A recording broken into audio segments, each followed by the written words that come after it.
యువతరం రాజకీయాల్లోకి రావాలి. నవ నాయకత్వాన్ని ప్రోత్సహించాలి. అన్ని పార్టీల నాయకులు చేసే ఉపన్యాసాలు ఇవి. కానీ ఆ పార్టీలు నాయకులు ఆచరణలో ఎంతవరకు చిత్తశుద్ధిగా ఉన్నాయన్నదే అసలు ప్రశ్న.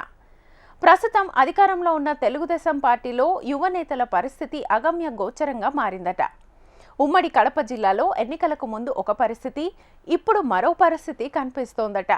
యువ నేతలను పట్టించుకునే పెద్ద నాయకులు లేరు, పలకరించే క్యాడరు లేదు.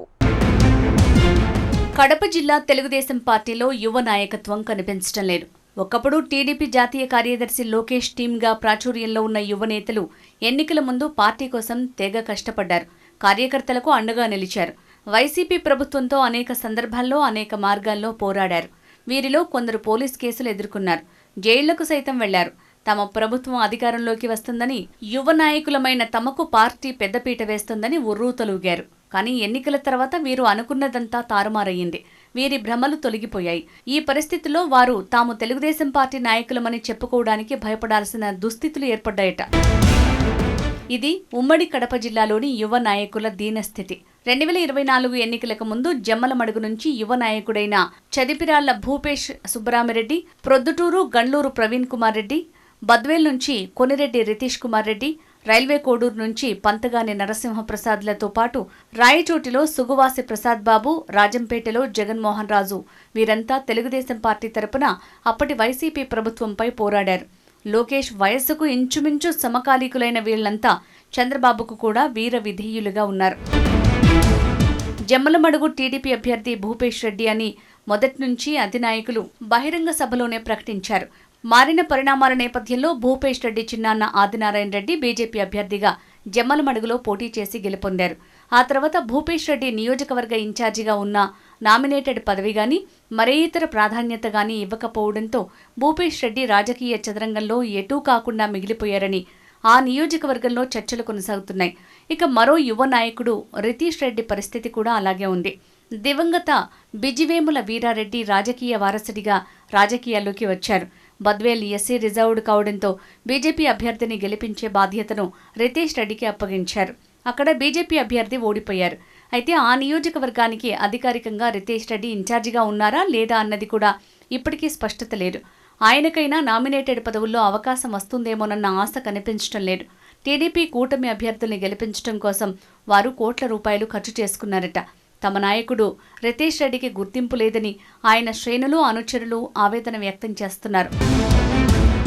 ఇక ప్రొద్దుటూరు నియోజకవర్గ ఇన్ఛార్జిగా ఉన్న యువ నాయకుడు గండ్లూరు ప్రవీణ్ కుమార్ రెడ్డి పరిస్థితి అయితే మరీ దారుణంగా ఉంది. వైసీపీ అధికారంలోకి వచ్చిన తొలినాళ్లలోనే టీడీపీ ఇన్ఛార్జ్ బాధ్యతలు తీసుకుని పార్టీని మోస్తూ వచ్చారు. అప్పట్లో అధికార పార్టీ దాడుల్ని ఎదుర్కొన్నారు. అయితే ఎన్నికల సమయంలో సర్వే పేరుతో వరదరాజరెడ్డికి టికెట్ ఇచ్చారు. ఆయన గెలుపొందారు. ఆ తర్వాత ప్రవీణ్ రెడ్డి నియోజకవర్గంలో తిరిగే పరిస్థితి కూడా లేకుండా పోయింది. ఏదో ఒక నామినేటెడ్ పదవి ఇవ్వకపోతారా అన్న ఆశతో తెర మీద కనిపించకుండా తిరుగుతున్నారు. ఇక రైల్వే కోడూరు ఎస్సీ రిజర్వ్డ్ నియోజకవర్గ ఎమ్మెల్యే అభ్యర్థిగా 2019లో పోటీ చేసిన పంతగాని నరసింహప్రసాద్ అనే దళిత యువ నాయకుడి పరిస్థితి కూడా అగమ్య గోచరంగా తయారైంది.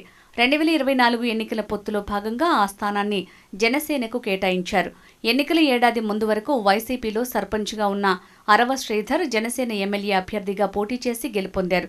ప్రసాద్ తనకు గుర్తింపు కలిగిన నామినేటెడ్ పదవి వస్తుందని భావించారు. కాగా ప్రాధాన్యత లేని చిన్న డైరెక్టర్ పోస్టు ఇవ్వడంతో ఆయన ఆ పదవిని స్వీకరించకుండా స్తబ్దుగా ఉన్నారు. గత 40 ఏళ్లుగా రాయచోటి టీడీపీ కోసం అన్ని కష్ట నష్టాలను భరిస్తూ వచ్చారు మాజీ ఎమ్మెల్యే, మాజీ ఎంపీ పాలకొండ రాయుడు. ఆయన కుమారుడు యువ నాయకుడైన సుగువాసి ప్రసాద్ బాబు రాయచోటి నియోజకవర్గంలో తెలుగుదేశం పార్టీలో క్రియాశీలకంగా వ్యవహరిస్తున్నారు. ఆయన కూడా ఎన్నికల ముందు టికెట్ ఆశించారు. ప్రసాద్ బాబుకు రాయచోటి టికెట్ దక్కలేదు. దీంతో ప్రసాద్ భవిష్యత్తు మరోసారి ప్రశ్నార్థకమైంది. రాయచోటి రాజంపేట ఎన్నికల్లో టీడీపీ తరపున క్రియాశీలకంగా వ్యవహరించిన ప్రసాద్ బాబును ఇప్పుడు పట్టించుకునే నాథులే లేరు.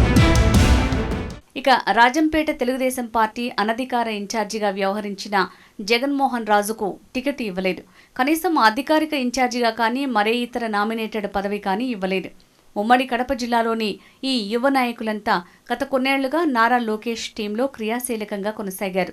పార్టీ కార్యక్రమాల కోసం, స్థానిక సంస్థల ఎన్నికల కోసం, వైసీపీ ప్రభుత్వంతో పోరాడటం కోసం సర్వస్వం వెచ్చించారు. అయితే వారి పరిస్థితి ప్రస్తుతం అగమ్య గోచరంగా తయారైంది. ప్రభుత్వం అధికారంలోకి వచ్చి 8 నెలలు కావస్తున్నా తమకు అధినేతల అపాయింట్మెంట్లు కూడా దక్కడం లేదని వీరిలో కొందరు వాపోతున్నారు.